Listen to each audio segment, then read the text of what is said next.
নমস্কার, আপনারা শুনছেন 221B হ্যারিসন রোড। বাংলার ভূত, বাংলার ভয়, উল্টোপাল্টা গল্প নয়। আমি প্রত্যয়, আর আমার সাথে আছে সুমিতেন্দ্র। আজ আপনারা শুনবেন শ্রীময়ী দত্তর লেখা গ্রাম বাংলার ভূতের গল্প বাঁকুড়ার এক হোটেল। সুদীপ আর বিশুদার ভূমিকায় সৌরভধ্বনি সাহা, অভিকের ভূমিকায় সৌরভ রায়, পৃথার চরিত্রে মধুরা, বিদীপ্তা আর আলোর ভূমিকায় প্রদীপ্তা, জোনাকি আর দোকানি বউয়ের ভূমিকায় বর্ণালী, গল্পপাঠ রাঘব আর পলাশবাবুর ভূমিকায় আমি প্রত্যয়। ভিডিওটা ভালো লাগলে প্লিজ হাইপ করে দেবেন। আর খুব তাড়াতাড়ি আসছে তালদিঘির নতুন এপিসোড। শুরু হচ্ছে আজকের পর্ব।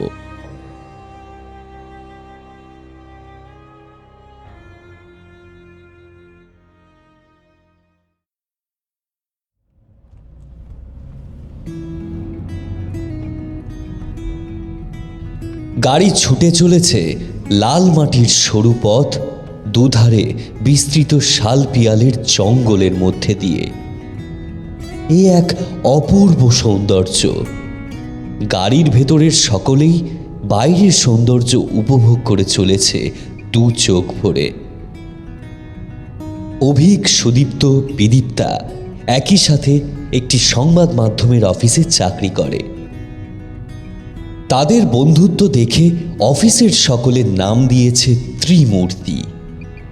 এই দলে বেশ কিছুদিন হলো আরেক মূর্তিরও আবির্ভাব হয়েছে। পৃথা, সুদীপ্তর হাত ধরেই তার এন্ট্রি। বছরের প্রথম দিনই ঘুরতে বেরিয়ে পড়েছে তারা বাঁকুড়ার একটা ছোট্ট গ্রামে। গাড়ির ভিতরের নিস্তব্ধতা কাটিয়ে প্রথম কথা বলল বিদীপ্তা। বেশ ভালো লাগছে বল, অনেকদিন পর আমরা আবার একসাথে কোথাও বেড়াতে যাচ্ছি। হ্যাঁ, খোঁজ নিয়েছি, জায়গাটা খুব সুন্দর। আরে আমাদের অফিসের শোভনদা কিছুদিন আগেই তো বন্ধুদের সাথে বাঁকুড়া গেছিল। তখন এই চিনচুরাতেই ছিল, ওখানে একটাই হোটেল। কিছু বছর হলো হয়েছে, বেশ ভালো নাকি, লোকজন কম, বেশ নিরিবিলি জায়গা, ভালো লাগবে তোদেরও। তবুও লোকে তো প্রপার লোকেশনটাতেই থাকে, তাই না? ওতে অনেক সুবিধেও আছে। আরে পৃথা, বুঝতে পারছিস না, আমাদের সুদীপ্তবাবুর এখন একটু নিরিবিলি জায়গা লাগবে নিভৃতে সময় কাটানোর জন্য। তুই সাথে আছিস না? ফালতু বকিস না, আমার এমন অফবিট জায়গা ভালো লাগে, তোরা সবাই জানিস। আর তোকে আর বিদীপ্তাকে নিয়েও অফিসে কম চর্চা হচ্ছে না, বুঝলি? আচ্ছা আচ্ছা, তোরা দুজন আর ঝগড়া করিস না তো। অভিক, তুই মন দিয়ে গাড়ি চালাতো। আর সুদীপ্ত, তুই বাইরেটা কি সুন্দর সেটা দেখ। ঝড়ের বেগে ছুটে চলেছে ওদের গাড়ি। বিকেলের সোনালি আলো তখন ধীরে ধীরে ম্লান হয়ে আসছে। গন্তব্যে পৌঁছতে আর বেশি দেরি নেই। এমন সময় গাড়িটা কেঁপে উঠে ধীরে ধীরে থেমে গেল।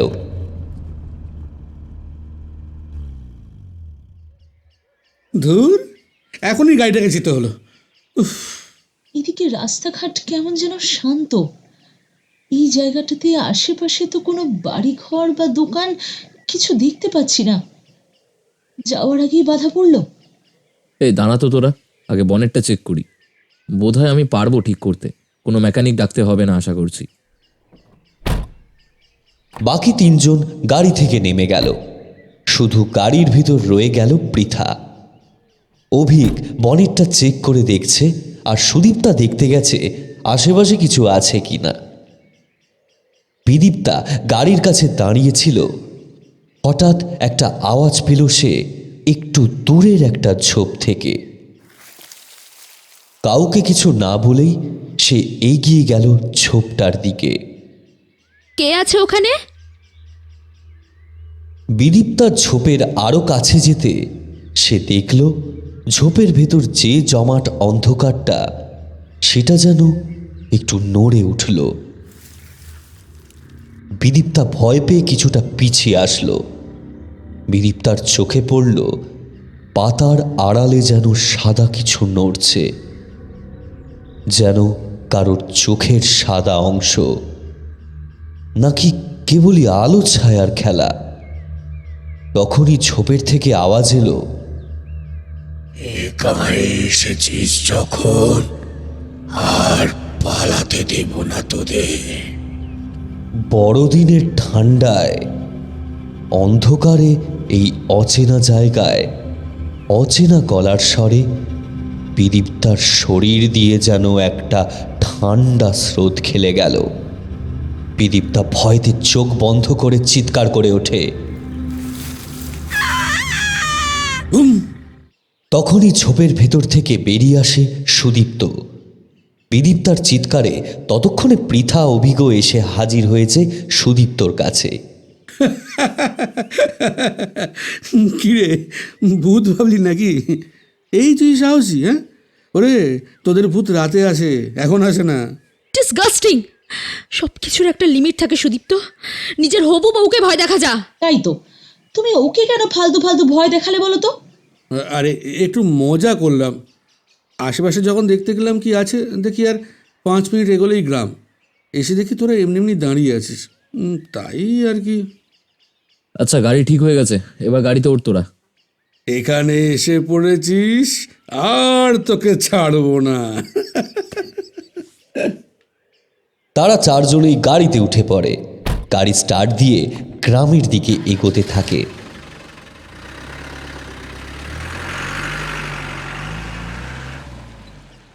আর ওই ঝোপের মধ্যেই জ্বলে ওঠে দুটো রক্তবর্ণের মতো চোখ, আর শোনা যায় একটা ভারী চাপা কণ্ঠস্বর। একবার যখন এসে পড়েছিস, আর পালাতে পারবি না।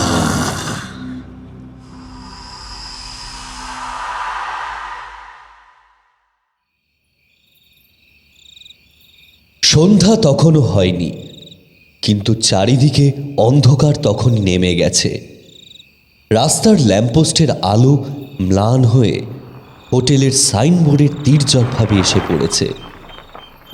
গাড়ি থেকে নেমে তারা হোটেলে প্রবেশ করে। ক্লান্ত শরীরে চারজন রিসেপশনের কাছে আসে। রিসেপশনে পুরনো কাঠের কাউন্টার। সেখানে দাঁড়িয়ে আছে মাঝবয়সী এক লোক। ওদেরকে ভেতরে আসতে দেখেই ভদ্রলোক বললেন, আসুন আসুন বাবুরা, আমি পলাশ নন্দী, এই হোটেলটা আমার। দুটো রুম চাই, হবে? হ্যাঁ হবে, কিন্তু কিছু মনে করবেন না। আপনারা কি বিবাহিত? না, আমরা সকলে বন্ধু। এক ঘরে ওরা মেয়েরা শোবে, আর আরেক ঘরে আমরা। কিন্তু কেন বলুন তো? না না, কিছুই না, আমাদের টাকা পাওয়া নিয়ে কথা। এই বিশু, ওনাদের ব্যাগপত্র সব 206 আর 207 নিয়ে যা। আসি বাবু। আর বাবুরা, রাতের খাবার কিন্তু 9টার মধ্যে খেয়ে নিতে হবে। আর রাতে গ্রামের রাস্তাতে না বেরোনোই ভালো। আমি রাতে এখানে থাকি না, বিশু থাকে। কিছু লাগলে ওকে বলবেন। রাত 9টার মধ্যে কেন? আর আপনাদের গ্রামটা কি এরকমই চুপচাপ? রাতে তাড়াতাড়ি খাওয়াটাই গ্রামের চল দিদিমণি। আর বাইরে খুব ঠান্ডা তো, তাই রাস্তাতে লোকজন কম, সবাই ঘরে ঢুকে পড়েছে। আচ্ছা, আপনারা এখন উপরে যান, কষ্ট করে এসেছেন, একটু আরাম করুন।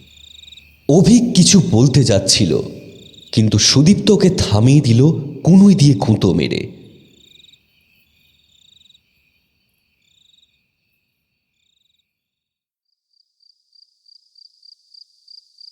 দেওয়াল ঘড়িতে তখন বাজে রাত 12টা। বিদীপ্তা শুয়েই আজ ঘুমিয়ে পড়েছে। পৃথার নতুন পরিবেশে অত সহজে ঘুম আসতে চায় না। বিদীপ্তাকে নিশ্চিন্তে ঘুমোতে দেখে পৃথা রুমের দরজাটা আলতো করে ভেজিয়ে রেখে বাইরের করিডোরে বেরিয়ে এলো। করিডোরে একটাই বাল্ব জ্বলছে কোনো মতে টিম টিম করে। তোর নতুন জায়গাতে এসে কিছুতেই ঘুম আসে না আমার। ওরা যে কি করে ঘুমিয়ে পড়ে শুলেই।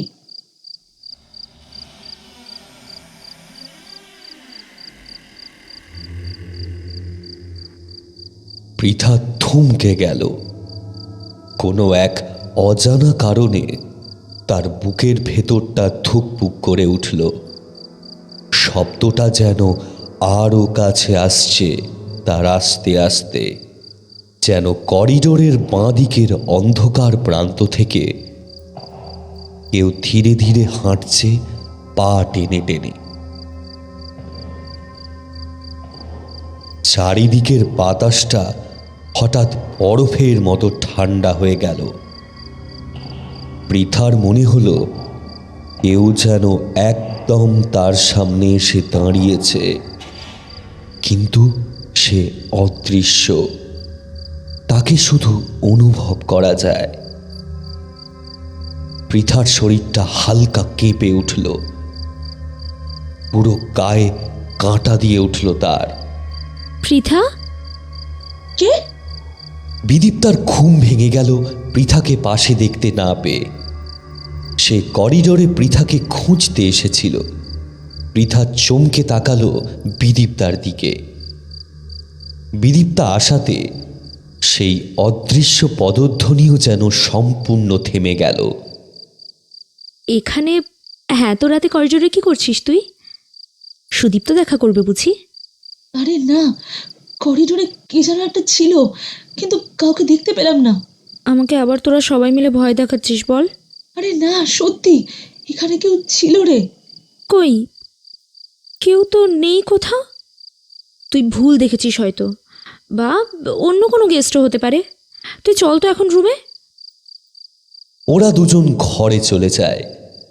করিডোর আবার নিস্তব্ধ, কিন্তু পৃথা ভুল শোনেনি। বিদীপ্তা না আসলে হয়তো সেই অদৃশ্য মানুষ বা বস্তু পৃথার সামনে এসেই দাঁড়াতো।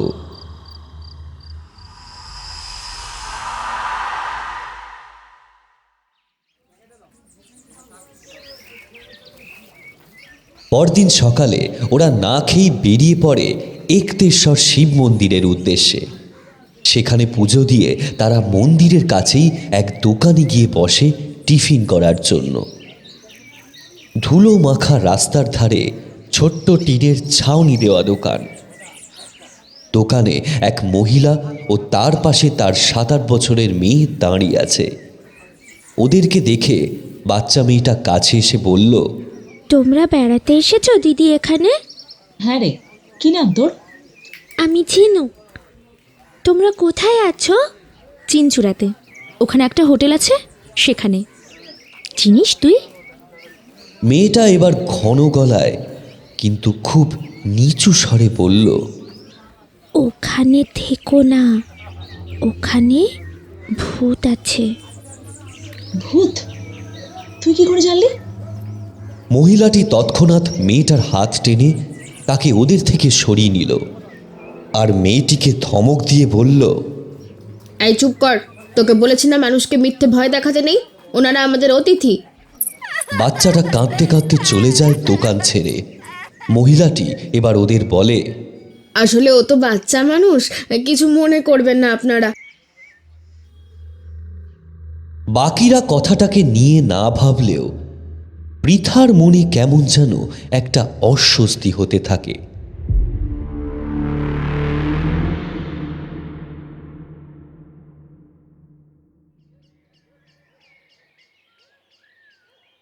হোটেলে ফিরে সবাই রুমে চলে গেলেও পৃথা হোটেল মালিক পলাশবাবুর কাছে গেল। আমরা ছাড়া এই হোটেলে আর কোনো গেস্ট আছে নাকি পলাশবাবু? পলাশবাবুর পৃথার কথাটা শুনে মুখটা কেমন যেন বিবর্ণ হয়ে যায়। তবু সে সেটাকে সামলে নিয়ে বলে, না তো, কেন দিদিমণি? কাল রাতে দোতলার করিডোরে কেউ ছিল, কিন্তু আমি কাউকে দেখতে পেলাম না। ও বিশু হবে দিদিমণি, ও হয়তো কোনো কাজে গেছিল উপরে, এ নিয়ে আপনি এত ভাববেন না। আর ভূত? ভূত আছে এই গ্রামে? একটা বাচ্চা বললো আজ আমাদের। না না, এইসব মিছে কথা দিদিমণি, বাচ্চা মানুষ ভুলভাল বকেছে। আপনি উপরে যান, রাতের খাবারে আবার না হলে দেরি হয়ে যাবে।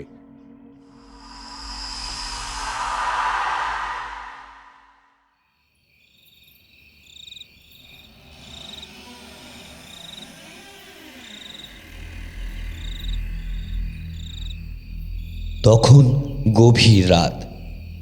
দরজার ক্যাচ ক্যাচ আওয়াজে আজও পৃথার ঘুম ভেঙে গেল। বিদীপ্তা পাশেই ঘুমোচ্ছে। কোনো এক অজানা শক্তিতে পৃথা একা একাই বেরিয়ে এলো করিডোরে। টিমটিম করে বাইরেটাতে আজও আলো জ্বলছিল। করিডোরে চলতে চলতে পৃথা হঠাৎ শুনতে পেল শেষ মাথা থেকে ভেসে আসা পায়ে টুপটাপ শব্দ। সে শব্দ না মানুষের না কোনো পশুর, যেন বাতাসের ভিতরেই কেউ হাঁটছে। পৃথা থমকে দাঁড়াতেই সেই ম্লান আলোয় আবির্ভূত হলো এক যুবকের অবয়ব। ফর্সা মুখ, অস্বাভাবিক বড় দুটো লাল চোখ, আর ঠোঁটের কোণায় জমে থাকা বিস্মিত হাসিটা ছিল অমানুষিক। তার ছায়া মাটিতেও পড়ছিল না। পৃথা পিছোতে চাইল, কিন্তু তার পা যেন জমে গেছে। ছেলেটা ভেসে ভেসে এলো তার দিকে, শব্দহীন, দৃষ্টিহীন, কিন্তু অদ্ভুত ঠান্ডা এক উপস্থিতি নিয়ে। করিডোর আবারও শীতল বাতাসে ভরে গেল। পৃথার ভেতর থেকে বেরিয়ে এলো আতঙ্কের চিৎকার, যা কেউ শুনতেও পেল না।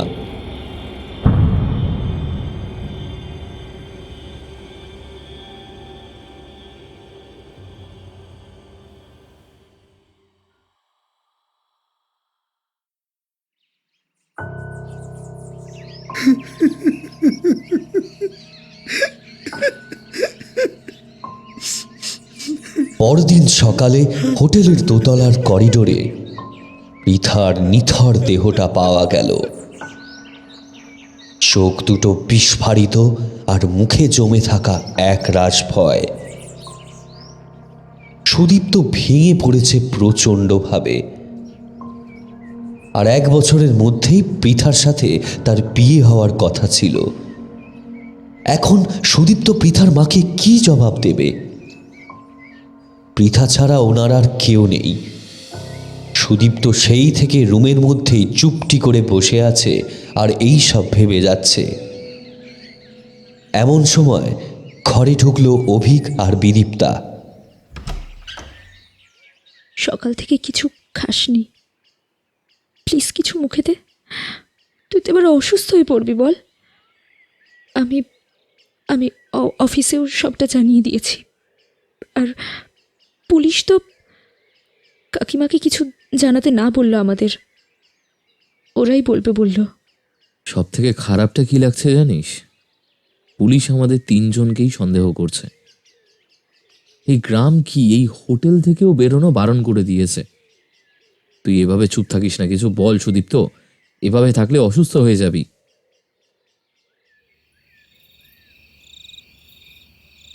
সুদীপ্তর থেকে কোনো উত্তর পাওয়া যায়নি। অল্প দুধ ছাড়া কিচ্ছু খায়নি সে আজ সারাদিনে।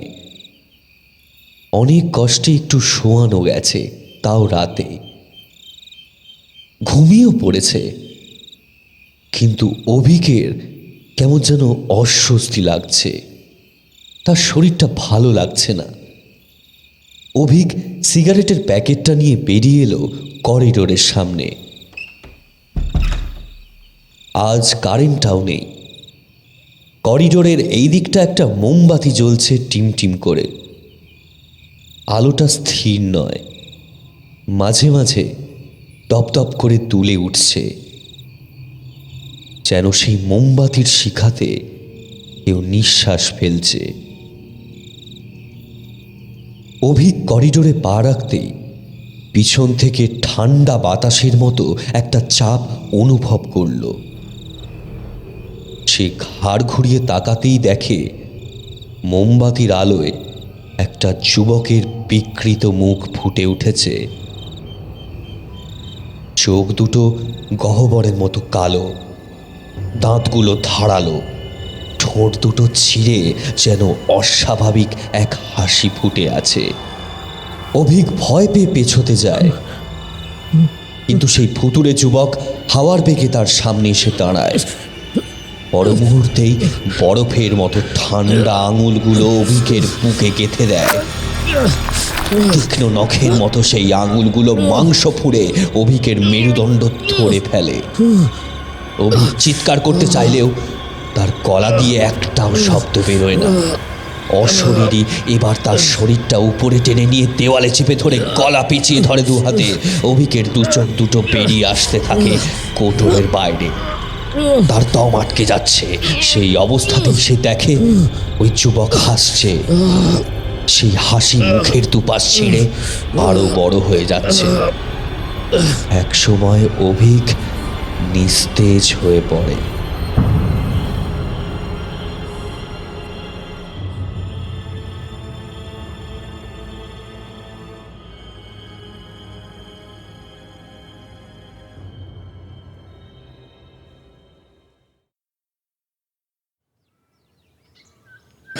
এ কি ম্যানেজার বাবু, ম্যানেজার বাবু, এদিকে আসেন তাড়াতাড়ি।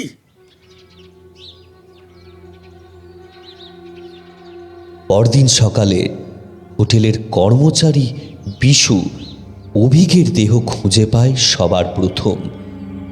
তার চোখ দুটো বিস্ফারিত, মুখ হা হয়ে আছে, আর বুকের মাঝখানে মানব আঙুলের 5টা গভীর দাগ। কিছুক্ষণের মধ্যেই হোটেলে পুলিশ চলে আসে। আবারও সন্দেহের তালিকায় গিয়ে পড়ে বিদীপ্তা আর সুদীপ্ত। কি ব্যাপার বলুন তো? আপনারা একসাথে 4 জন বেড়াতে এলেন আর তার মধ্যে 2 জন মারা গেল। আবার শুনলাম ওই পৃথা মেয়েটির সাথে সুদীপ্ত বাবু আপনার নাকি বিয়ে হওয়ার কথা ছিল। আর অফিস থেকে এটাও শুনলাম অভিক বাবু আর আপনি বিদীপ্তা ম্যাডাম আপনাদের মধ্যেও নাকি কিছু চলছিল। এখন শুধু আপনারা 2 জন বেঁচে আছেন। খুনটা আবার আপনারা করেননি তো? এসব আবার এখন খুব হচ্ছে চারিদিকে। স্যার, সবার আগে আমরা 4 জন খুব ভালো বন্ধু ছিলাম। প্লিজ এমন কিছু বলবেন না। আমাদের বোনের অবস্থা এখন খুব খারাপ। Please sir, please. তা সুদীপ্ত বাবু তো দেখছি সেদিন থেকে ঘাপটি মেরেই বসে আছে। খুন করে মানুষ অবশ্য এমন বোকাই সেজে থাকার চেষ্টা করে। স্যার, আমরা কিচ্ছু করিনি। সুদীপ তো পৃথা চলে যাওয়ার পর এমনি চুপ করে গেছিল। সে তো পোস্টমর্টেম রিপোর্টই কথা বলবে। আমি মৃত 2 জনের বাড়িতেই খবর দিয়ে দিয়েছি। আর আপনারা ভুলেও এ গ্রাম ছেড়ে কোথাও যাবেন না। আসি। সেদিন পুলিশ চলে গেলে সুদীপ্তর কি যেন একটা সন্দেহ হয়। সে উঠেই ছুটে যায় হোটেল মালিক পলাশ বাবুর কাছে। আপনি এসে থেকে কি লুকোচ্ছেন আমাদের থেকে? তাড়াতাড়ি বলুন, নাহলে আমি কিন্তু সব পুলিশকে জানাবো। কি লুকোবো আমি? কিছু লুকাইনি তো। মিথ্যা কথা বলবেন না একদম। কাল যখন আমি পৃথার কাছে বসেছিলাম করিডোরে, অভিজ্ঞতা ছিল না, তখন আপনি আর বিশুদা কী নিয়ে তর্ক করছিলেন? বিশুদা কেন বলছিল আমাদের এখানে রাখা ঠিক হয়নি? প্লিজ বলুন, আমাদের খুব কাছের মানুষরা এখানে এসে হারিয়ে গেছে 2 দিনের মধ্যেই। পলাশবাবু এবার ভেঙে পড়লেন। বাবু, আমি কিছু জানি না। আমি এমনভাবে বুঝিনি।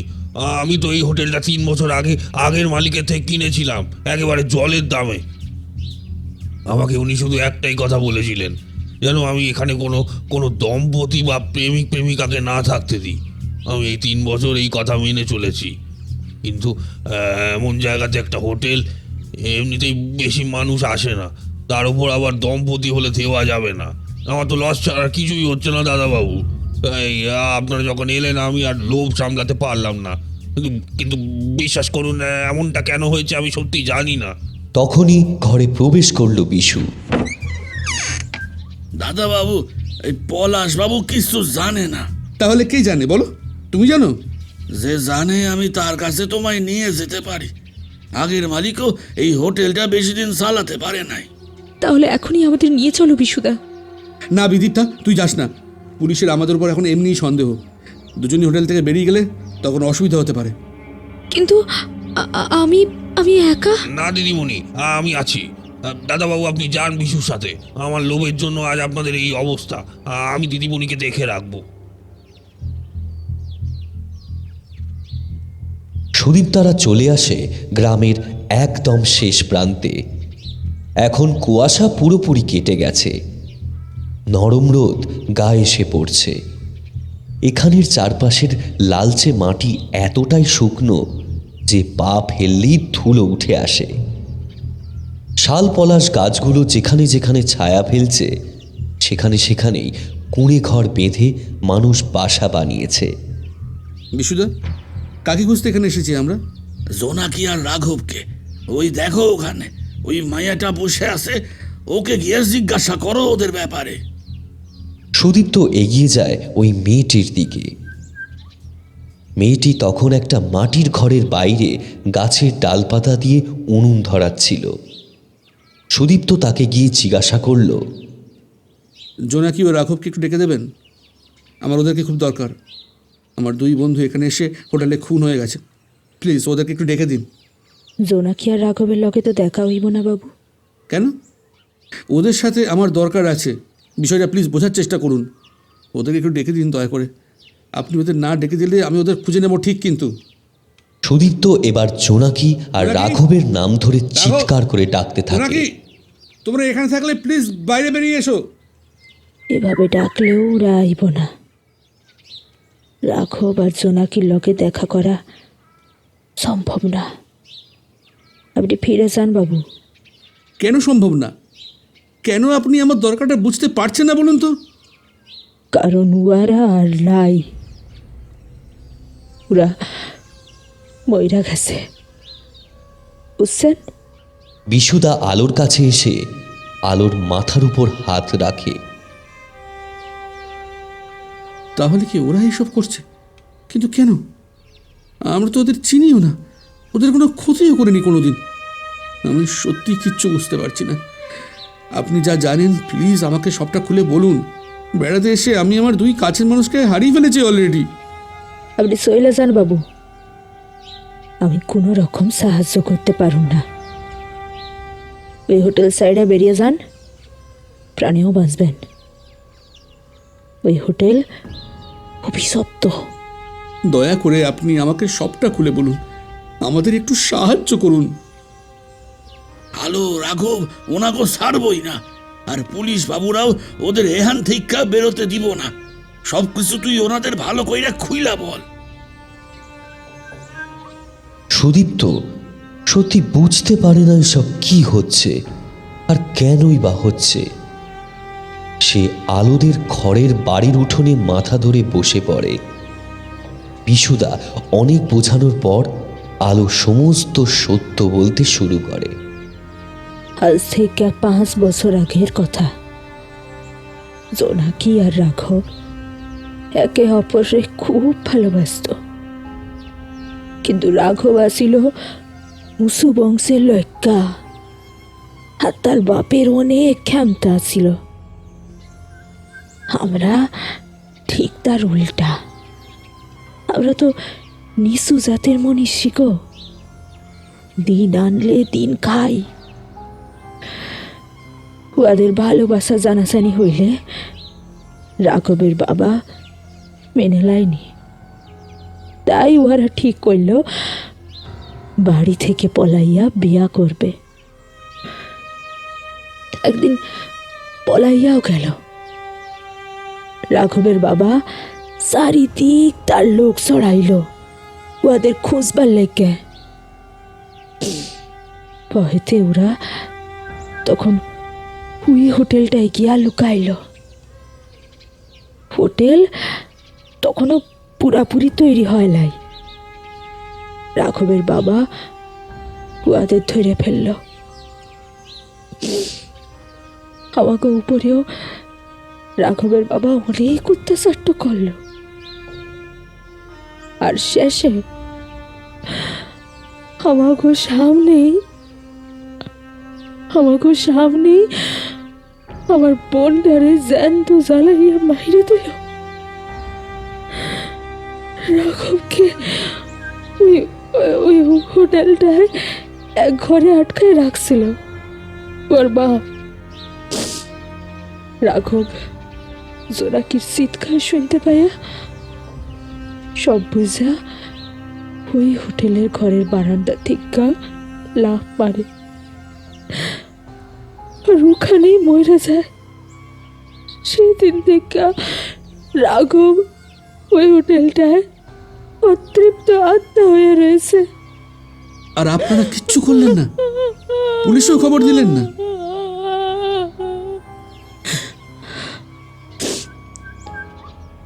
আমাকে কত ক্ষমতা কই কিছু করতে পারলাম না। নিজের বোনটারে বাঁচাইবার ক্ষমতাও আমাকে না আসিল বাবু। দেখুন, আপনি আমার সাথে প্লিজ চলুন। হোটেলে এইসব কেন হচ্ছে, কি জন্য হচ্ছে সত্যি আমি জানি না, কিন্তু আপনাকে আমার দরকার। না, আমি ওখানে যাইতে পারুম না, আমারে মাফ করবেন। হ্যালো, ওরা শহর থেকে এসছে, ওদের তো কোনো দোষ নাই। তুই তো জানিস রাঘব কোনো ছেলে মাইয়ারে এক লগে থাকতে দেয় না। যারা একে অপরকে ভালোবাসে তাদের ও মাইয়া দেয়। তুই একবার চল আমাদের লগে।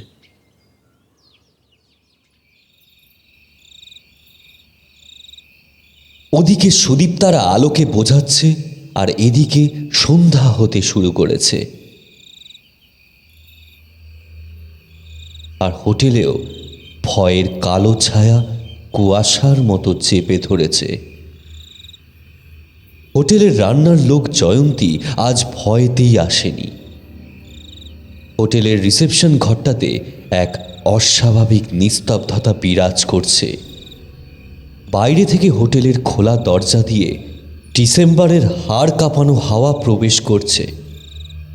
বিদীপ্তা রিসেপশনেই কাঠের চেয়ারে বসে আছে, দুহাত মুঠো করে। তার চোখে স্পষ্ট ভয়।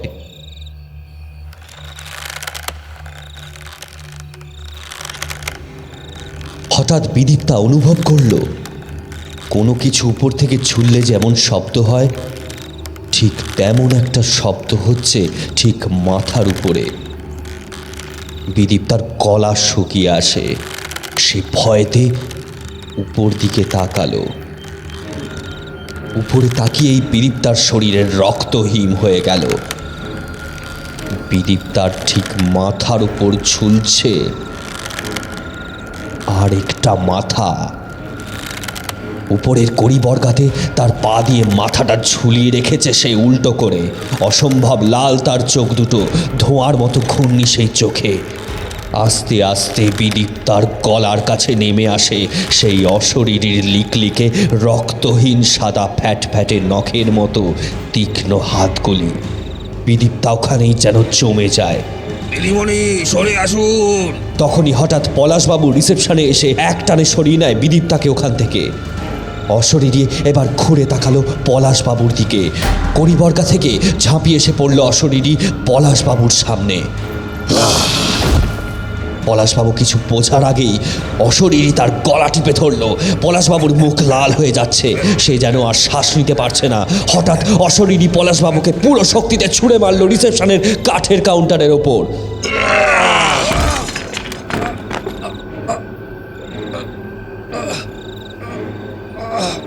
তার মাথা ফেটে রক্ত গড়িয়ে পড়তে লাগলো। জ্ঞান হারালেন তিনি। এবার অশরীরী ফিরে তাকালো আবার বিদীপ্তার দিকে। সঙ্গে সঙ্গে কারেন্ট অফ হয়ে গেল। ঠোঁটে তার বিকৃত হাসি। এবার সে বিদীপ্তার দিকে এগোতে শুরু করলো। বিদীপ্তার পেছোতে পেছোতে এক সময় দেওয়ালের সাথে পিঠ ঠেকে গেল। হোটেলের ভেতর অন্ধকার, কিন্তু বাইরের খোলা দরজা দিয়ে যে সামান্য রাস্তার আলো রিসেপশনে এসে পড়েছে, তাতেই বিদীপ্তা দেখতে পেল অশরীরী যুবকটির অপার্থিব রূপ। তখনই অশরীরী বিদীপ্তার গলার দিকে হাত বাড়িয়ে দিল। এখন তুই একা, এবার তোকে মারবো। তোর অভিজ্ঞকেও আমি মেরেছি, আর তোর বান্ধবী বৃথাকেও। ঠিক সেই মুহূর্তে ঘরের ভেতর প্রবেশ করে সুদীপ্ত, পলাশবাবু এবং পুলিশ অফিসার।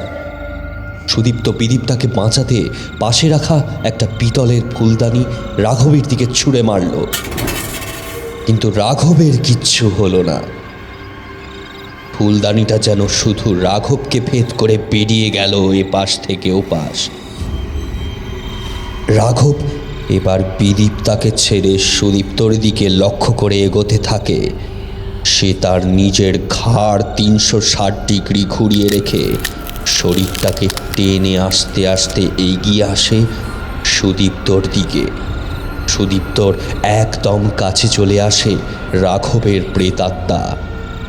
সুদীপ্তর দিকে নখের মতো তীক্ষ্ণ হাত দুটো যেই বাড়িয়ে দিল রাঘব, অমনি ঘরে প্রবেশ করলো আলো। রাঘব থাম, আর এক পা লড়িস না। রাঘব থমকে দাঁড়ায়, তার চোখ তখনও জল করছে, কিন্তু আলোকে দেখে সেই ক্রোধ যেন একটু নরম হলো। তুমি? আলো মাথা নিচু করে বলে, আমি আলো, জোনাকির যমজ বোন। রাঘবের চোখে মুহূর্তেই পুরনো স্মৃতির ঝড় বয়ে যায়, কিন্তু পরক্ষণেই সে আবার তার অগ্নিদৃষ্টি আর অশরীরী শক্তি নিয়ে এগিয়ে যেতে থাকে বিদীপ্তার দিকে। থাম রাঘব, এত কাণ্ড কইরা তুই কি আর তোর জোনাকিটারে ফেরত পাবি? বল দেখি। রাঘব রাগে যন্ত্রণাতে কাঁপতে থাকে। আমি তো পালিয়ে যেতে চেয়েছিলাম, একটা নতুন জীবন চাইছিলাম, কিন্তু আমার বাবাই সে স্বপ্ন নষ্ট করে দিল, আমাদেরকেই শেষ করে দিল। আচ্ছা, সব বাইরে শেষ কইরা দিবে বলে কি তুই আজ ওই হোটেল আকড়াইয়া পড়ে আসিস? এসব শহরে মানুষগুলার দোষ কি আসিল বলতো? ইয়ারাও তো তোদের মতোই একে অপরের লগে ভালোবাসা কইরা বাঁচত। আমি কাউকে সুখে থাকতে দিইনি, আজও দেব না, কারণ আমি পাইনি সুখ। আমি এই হোটেলের ওপর থেকেই শুনতে পেয়েছিলাম জোনাকির সেই রাতের চিৎকার।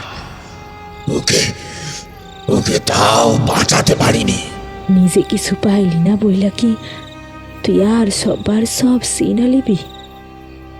যার লগে তোর রাগ, যার লিগে তোর সব শেষ, সেই তো আল্লাহ। তোর বাপ সে তো নিজের অপরাধের আগুনে পুরা শেষ হইয়া গেছে। তাইলে আজও তুই কেন এই আগুনটা বুকের ভিতর ধইরা রাখিস? তাহলে আমি এতদিন ভুল করলাম। কিন্তু এখনো সময় আছে, তুই চাইলেই মুক্তি লইতে পারিস, জোনাকির কাছে যাইতে পারিস। এখানে আর থাকিস না রাঘব, এই মানুষগুলারে ছেড়ে দে, তাতে জোনাকিটাও শান্তি পাবে। রাঘবের চোখে জল। সে ধীরে ধীরে বিদীপ্তাদের দিকে তাকায়।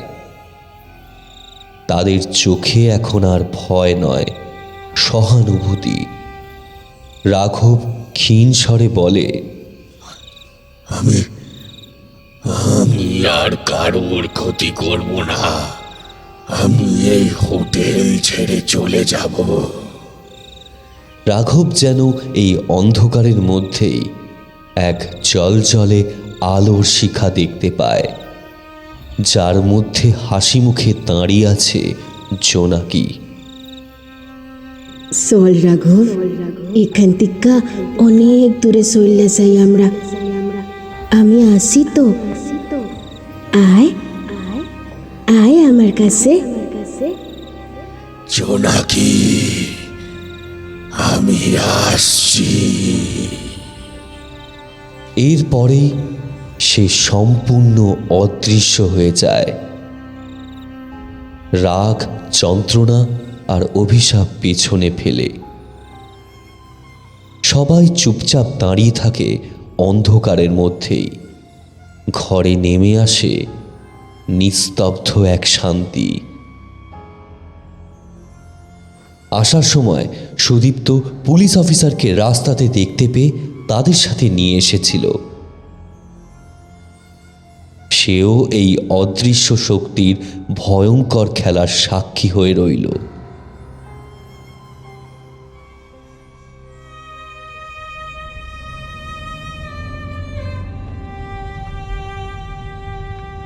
পরদিন সকালে ওদের গাড়িটা ধীরে ধীরে গ্রাম ছাড়িয়ে এগিয়ে চলে শহরের পথে। গাড়ির ভেতর সুদীপ্ত আর বিদীপ্তা। যেভাবে চারজন মিলে আনন্দে এসেছিল ওরা, কিন্তু আজ সুদীপ্ত আর বিদীপ্তা 2-3 দিনের ভয়াবহ অভিজ্ঞতার ভার নিয়ে ফিরছে নিঃশব্দ দুঃখে। পৃথা আর অভিজ্ঞকে চিরতরে হারানোর যন্ত্রণা বুকে নিয়ে।